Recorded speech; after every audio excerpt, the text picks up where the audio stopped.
Notre première étape pour comprendre la mécanique du vol va être d'analyser l'équilibre d'un avion en vol en palier. Mais avant cela, revoyons ensemble quelques notions qui nous serviront à le modéliser. Les notions de vecteur, de force et d'équilibre des forces. Un vecteur est un objet mathématique. Il est défini comme un segment orienté dans l'espace ou dans un plan, possédant une origine et une extrémité. Il est représenté par une flèche.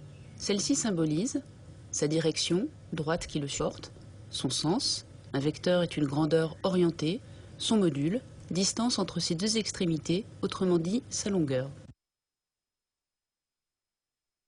Il est possible de réaliser des opérations sur les vecteurs. En particulier, nous allons voir comment additionner deux vecteurs et comment multiplier un vecteur par un scalaire. Commençons par l'addition. Quel est selon toi le résultat le plus probable pour la somme de ces deux vecteurs?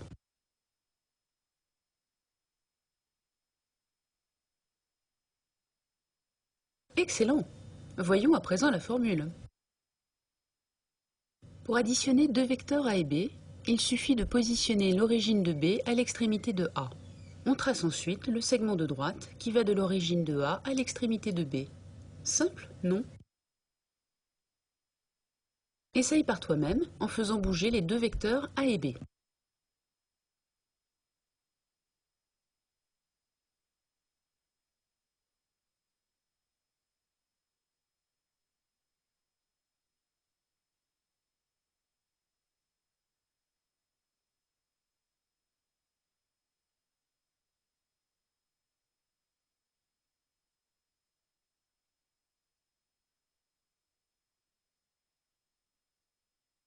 Un cas particulier est à souligner. Si les deux vecteurs ont la même direction et le même sens, il suffit d'additionner leurs modules pour obtenir le vecteur résultant.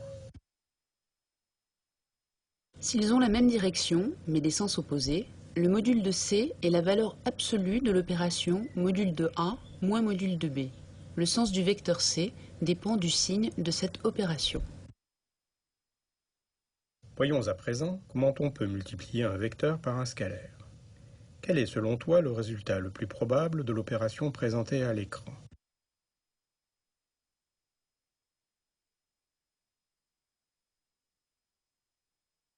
Excellent. Voyons à présent la formule. La multiplication d'un vecteur par un scalaire donne un vecteur qui aura les caractéristiques suivantes. Sa direction est celle du vecteur d'origine.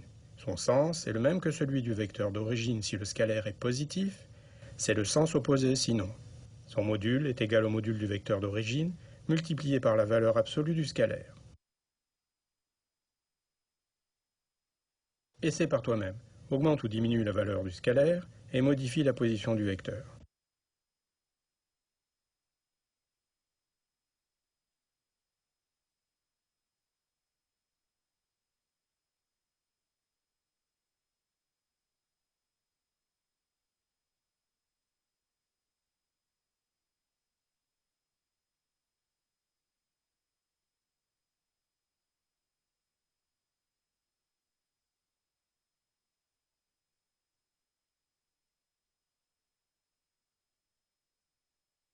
Passons maintenant à une notion plus physique, la notion de force. Une force est définie comme la cause de la déformation d'un corps ou de la modification de son état de repos ou de mouvement. Une force est représentée par un vecteur dont la direction et le sens sont ceux du mouvement ou de la déformation causée par la force. Le module représente l'intensité de la force. Une force s'exprime en newton. Par exemple, pour sortir un avion de son hangar, il est nécessaire de lui appliquer une force suffisante, en poussée ou en traction, pour le mettre en mouvement. Cette force sera d'autant plus importante que l'avion sera lourd. Et si plusieurs forces s'appliquent sur le même objet? Il nous faut alors les additionner pour trouver la force résultante. La règle d'addition des forces part de la constatation que des mouvements peuvent être combinés entre eux sans que l'ordre de cette combinaison ait une quelconque influence sur le mouvement final. Pour additionner deux forces, nous additionnerons simplement les vecteurs qui le représentent. Nous venons de voir que des forces peuvent s'additionner, ce qui nous conduit naturellement à la notion d'équilibre. L'équilibre physique d'un corps est défini comme l'état dans lequel la somme de toutes les forces appliquées à ce corps est égale à 0.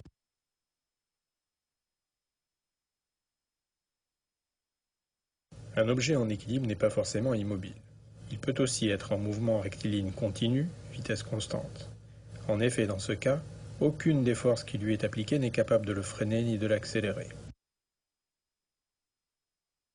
Pour illustrer cette notion, prenons l'exemple d'une automobile en mouvement. Elle est soumise à plusieurs forces. Son poids P, la réaction du sol R, la traction du moteur T et une force de résistance R' qui résulte entre autres du frottement des roues et de la résistance de l'air. Concentrons-nous sur les deux forces T et R'.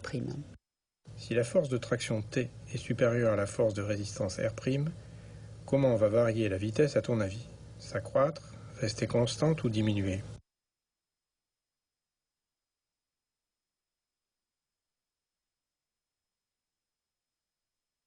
En effet, la somme des forces donne une force qui tire l'automobile vers l'avant. Celle-ci n'est plus en équilibre, elle accélère. Deuxième cas, la force de traction est inférieure à la force de résistance. La somme des forces donne une force qui s'oppose au mouvement. L'automobile décélère. Enfin, troisième cas, la force de traction est égale aux forces de résistance. La somme des forces est nulle, l'automobile est en équilibre, sa vitesse est constante. Cette notion d'équilibre des forces est primordiale pour comprendre les phénomènes qui amènent un avion à voler.